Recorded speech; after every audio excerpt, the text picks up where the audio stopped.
माननीय प्रधानमंत्री जी ने काफी चुटकुले सुनाए आज और काफी स्पॉन्टेनियस, काफी उनका sense of humour was top notch today. ये भाई I am standing with the prime minister of India, मतलब तुम समझ रहे हो, the highest authority in India. मैं जिस तरीके से जानता हूं अपने प्रधानमंत्री जी को, तो मुझे लगता है कि वो हमेशा ये सब जो फील्ड्स हैं इसमें बहुत आगे रहते हैं। बढ़िया लग गया, पहली बार जो गवर्नमेंट ने प्रोत्साहन दिया क्रिएटर तभी और उस लेवल पे दिया है। एक जो कॉम्प्लीमेंट उन्होंने दिया स्टेज पर आते ही मुझे कि आरजे शब्द को आपने बहुत ज्यादा फेमस किया, तो मैंने उनसे कहा कि आप भी एक आरजे हैं। अगर एक साथ लाकर उन्हें अवार्ड प्रदानित करते हैं, इतना पर्सनलाइज इंटरेक्शन करते हैं, तो ऐसे लगता है कि हाँ, इसमें भी स्कोप है। सब सपने जैसा लग रहा है कि घर में बैठे बैठे वीडियोस बनाते हैं और उस वीडियोस के लिए यहाँ पे रिकॉग्निशन मिल रहा है। बहुत ही खुश हूँ मैं। स्पेशल बात ये थी कि हम वहाँ गए और प्रधानमंत्री हमें पूछ रहे हैं, हमसे कह रहे थे कि आप इतने सारे फैक्ट्स और फिगर्स कैसे डाल देते हैं वीडियो में। मेरे को कभी बिलीव नहीं होगा कि ऐसा मोमेंट जिंदगी में आएगा मेरा। ये बहुत गर्व की बात है कि ये अवार्ड दिए गए सबको, और मेरे लिए और गर्व की बात है कि ग्रीन चैंपियन जैसा अवार्ड ये कैटेगरी में इंक्लूड किया गया। हाँ, बढ़िया लग गया, पहली बार जो गवर्नमेंट ने प्रोत्साहन दिया क्रिएटर तभी और उस लेवल पे दिया है, तो अच्छी चीज़ है। मैं तो कहूँ लोग और भी आओ फिटनेस इंडस्ट्री में कि भाई आप भी, अगर मैं अचीव कर सकूँ तो आप सब भी अचीव कर सको इस चीज़ में, तो यही मोटिव है मेरा। जो प्रोत्साहन मिलता है इस तरीके से, मुझे लगता है कि मैं तो ये काम कर रहा था, लेकिन अब जो और आगे आने वाले नए क्रिएटर्स भी हैं, उनके लिए बहुत एक अच्छा मोटिवेशन होगा इस नेशनल क्रिएटर अवार्ड के चलते। लेकिन जिस तरह से अवार्ड मिला है, कभी आपने सोचा था कि प्रधानमंत्री इस तरह से आएंगे, आप जो काम कर रहे हैं आपको सम्मानित करेंगे और इस तरह से सम्मानित करेंगे? सर बिल्कुल सोचा था, अगर मैं आपसे सही बात करूं, बिकॉज मैं जिस तरीके से जानता हूं अपने प्रधानमंत्री जी को, तो मुझे लगता है कि वो हमेशा ये सब जो फील्ड्स हैं इसमें बहुत आगे रहते हैं। और मुझे मतलब कहीं ना कहीं से एक उम्मीद थी पिछले 2-3 सालों से कि शायद जल्दी ही सरकार जो है वो कुछ न कुछ ऐसा तो करने वाली है, और जब इसका अनाउंसमेंट हुआ तो मुझे लगा कि जो मैं सोच रहा था वो सच हो रहा है।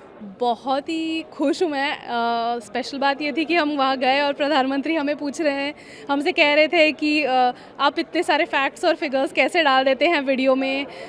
हमारे लिए तो काफ़ी ड्राई होता है, लेकिन आप उसको बहुत इंटरेस्टिंग बना देते हैं। तो वो सुनकर काफ़ी मतलब मैं तो चौंक गई थी कि उन्हें इतनी सारी चीज़ें पता हैं, तो it was very overwhelming. PM sir ऐसे इतने बड़े मंच पर अगर अलग अलग सेक्टर्स के क्रिएटर्स को, जैसे फाइनेंस के, एनवायरनमेंट के, या फिर जैसे हमारे सेक्टर के क्रिएटर्स को अगर एक साथ लाकर उन्हें अवार्ड प्रदानित करते हैं, इतना पर्सनलाइज इंटरेक्शन करते हैं, तो ऐसे लगता है कि हाँ, इसमें भी स्कोप है, इसे हम एज अ करियर कंसिडर कर सकते हैं। एक जो कॉम्प्लीमेंट उन्होंने दिया स्टेज पर आते ही मुझे कि आरजे शब्द को आपने बहुत ज़्यादा फेमस किया, तो मैंने उनसे कहा कि आप भी एक आरजे हैं, क्योंकि आप भी रेडियो पर प्रोग्राम करते हैं। तो उस पर वो हंसे और उन्होंने यही जवाब दिया। इनफैक्ट सारे क्रिएटर से उन्होंने यही बात की कि कैसे अलग अलग सब्जेक्ट से, अलग अलग कैटेगरी के कंटेंट से हम यूथ को इंस्पायर कर सकते हैं और जिम्मेदारी से उसे निभा सकते हैं, जिससे अगली बार जब ये अवार्ड्स दिए जाएं तो उसमें ज़्यादा से ज़्यादा संख्या में और भी लोग आ पाएं। सब सपने जैसा लग रहा है कि घर में बैठे बैठे वीडियोस बनाते हैं और उस वीडियोस के लिए यहाँ पे रिकॉग्निशन मिल रहा है कि प्रधानमंत्री जी खुद क्रिएटर्स को बुला करके, और मुझे cultural ambassador of the year मिला, जो कि सोची नहीं थी कभी। तो बहुत खुशी हो रही है, बहुत नर्वसनेस भी है और एक अलग जिम्मेदारी भी है कि मुझे और अच्छा करना है। हमारे साथ इंटरेक्शन था, हमें उम्मीद नहीं थी कि हमें इतना समय मिलेगा। हमें लगा था कि हम आएंगे, अपना अवार्ड लेंगे और निकल जाएंगे, but prime minister ji he was so encouraging, he wanted us to talk, तो हमें बात करने का मौका मिला। और माननीय प्रधानमंत्री जी ने काफी चुटकुले सुनाए आज और काफी स्पॉन्टेनियस, काफी उनका sense of humour was top notch today. मैं मेरे इंस्टाग्राम अकाउंट के माध्यम से लोगों को प्रेरित करती हूँ कि हम कैसे प्लास्टिक यूज कैसे कम करें, कैसे हम एक सस्टेनेबल लाइफस्टाइल जिए कि जो हमारे लिए भी फायदेकारक हो, हमारी पृथ्वी के लिए भी फायदेकारक हो। तो ये अवार्ड उसके लिए है, ग्रीन चैंपियन। पहली बार इस तरह का अवार्ड मिला है लोगों को मोटिवेट करने के लिए, जो उन्होंने अपने अपने क्षेत्र में काम किया। कैसा लग रहा है जो प्रधानमंत्री खुद अवार्ड? ये बहुत गर्व की बात है कि ये अवार्ड दिए गए सबको, और मेरे लिए और गर्व की बात है कि ग्रीन चैंपियन जैसा अवार्ड ये कैटेगरी में इंक्लूड किया गया।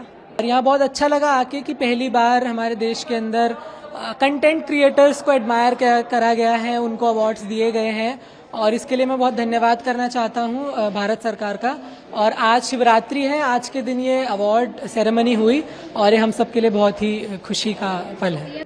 मोदी जी को टीवी पे देखना एक अलग चीज है, सामने खड़े होके और उनसे बात करना, हाथ मिलाना, मतलब ट्रस्ट मी, एक वाइब होती है ना, इंसान का ऑरा होता है, उनका ऑरा ऐसा थोड़ा सा वो एक may be out of seniority and वो रिस्पेक्ट ही था मेरे मन में, बट एक वो था यार ऑरा के ओके भाई I am standing with the prime minister of India, मतलब तुम समझ रहे हो the highest authority in India. तो काफी नर्व रेकिंग था मेरे लिए, तो बहुत नर्वस था मैं। I feel very honoured. मैं क्या कर सकता हूँ, मेरे को कभी बिलीव नहीं होगा कि ऐसा मोमेंट जिंदगी में आएगा मेरा। तो अभी पूरा शायद प्रोसेस भी नहीं कर पाए कि अभी क्या हुआ है, पूरा एकदम शॉक्ड हूँ। बहुत अच्छा लग रहा है। ईश्वर का बहुत बहुत धन्यवाद, उन सब लोगों का बहुत धन्यवाद जिन्होंने मेरे काम को समझा, बढ़ावा दिया, खासकर मोदी जी को, उनकी पूरी टीम को जिन्होंने ये आइडिया जनरेट किया कि हम क्रिएटर्स को सम्मान करें। क्योंकि आप देखो हर कैटेगरी के लिए अवार्ड होता है, अशोक चक्र है, पद्मश्री है और बहुत सारे अलग अलग अवार्ड्स होते हैं, बट ये पहली बार है कि क्रिएटर्स के लिए अवार्ड किया गया, वो भी नेशनल लेवल पे, and that too from PM Modi ji.